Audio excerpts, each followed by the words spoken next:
Playlist.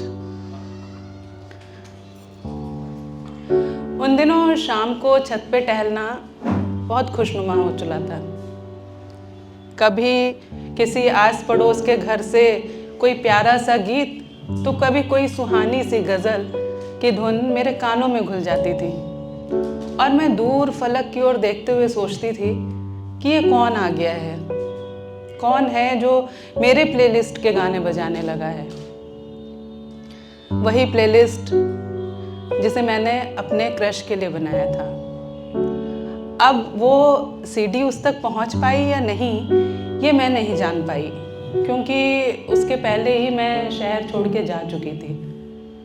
खैर, अपने दिमाग पर ज़्यादा जोर न डालते हुए मैं उन गानों के रवानगी में डूबती चली जा रही थी। पहले जब मैं कॉलेज से लौटती थी तो छत पर कभी कभार जाना होता था, गाहे बगाहे। अब लगता था कि पूरी शाम, पूरी सुबह हमेशा यही सोचते हुए गुजरता था कि कब शाम हो। उस शाम की इंतज़ारी होती थी कि हम जाएं और अब वो कौन सा गाना बजाने वाला है, प्लेलिस्ट इस बार कौन से गीतों को दोहराने वाला है। कभी कभार तो मतलब उसके गीतों की खुमारी इतनी ज़्यादा हो गई थी कि मैं कॉलेज में अपनी सहेली से भी उसी के बारे में बात करती रहती थी।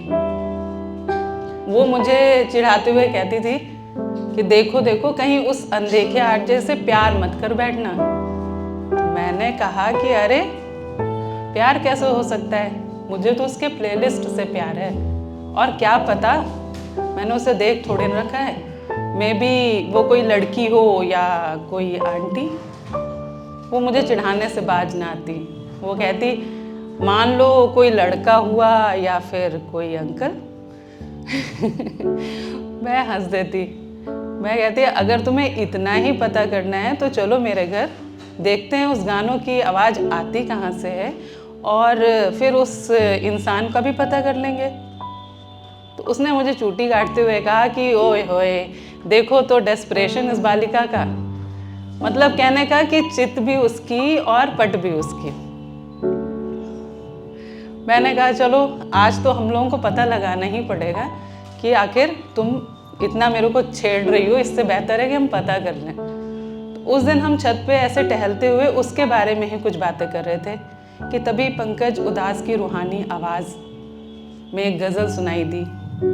और आहिस्ता कीजिए बातें, धड़कने कोई सुन रहा होगा। उस वक्त हम दोनों ने एक दूसरे को देखते हुए जिस अंदाज में मुस्कुराए हम दोनों, पक्का यकीन हो गया कि वो प्लेलिस्ट बजाने वाला कोई लड़का ही था।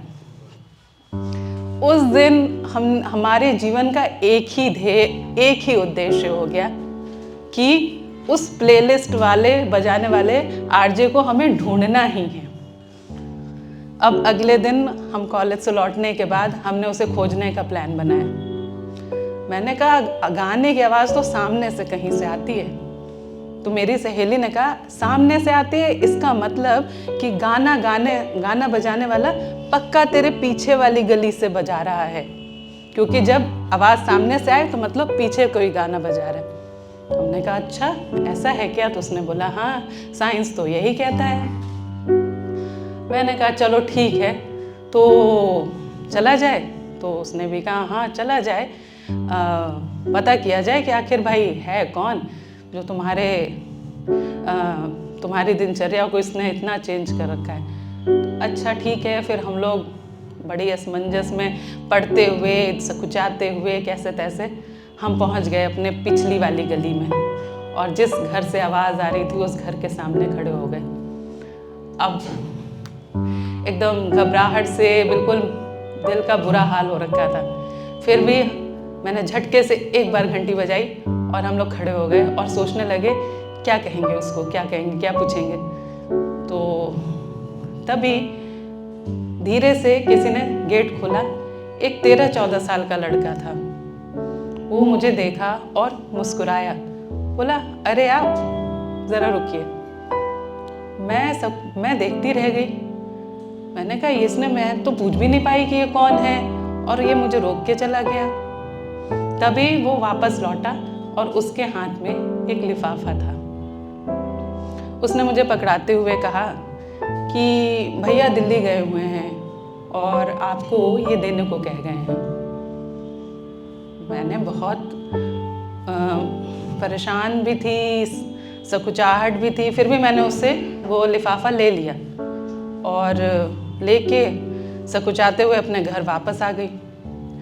अब लिफाफा खोल रही हूँ और मेरे दिल की धड़कनें भी बढ़ रही हैं। मुझे समझ में नहीं आ रहा कि है क्या चीज़ आखिर।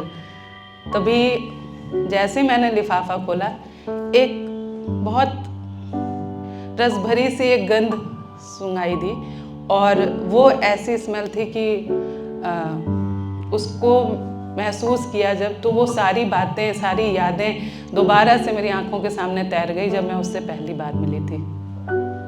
उस खत में सिर्फ 2-4 लाइनें लिखी थी कि तुम्हें ढूंढते हुए बहुत भटका हूँ, अभी दिल्ली जा रहा हूँ, लौट के जल्द ही मिलता हूँ। By the way, thank you for the playlist, it means a lot to me. और उसके बाद एक छोटा सा दिल। मुझे समझ में ही नहीं आया कि मैं हंसूं कि मैं रोऊं, लेकिन मेरी सहेली के चेहरे पर हंसी देखकर मेरी भी हंसी छूट गई। तो ये थी मेरी कहानी पहली। Thank you.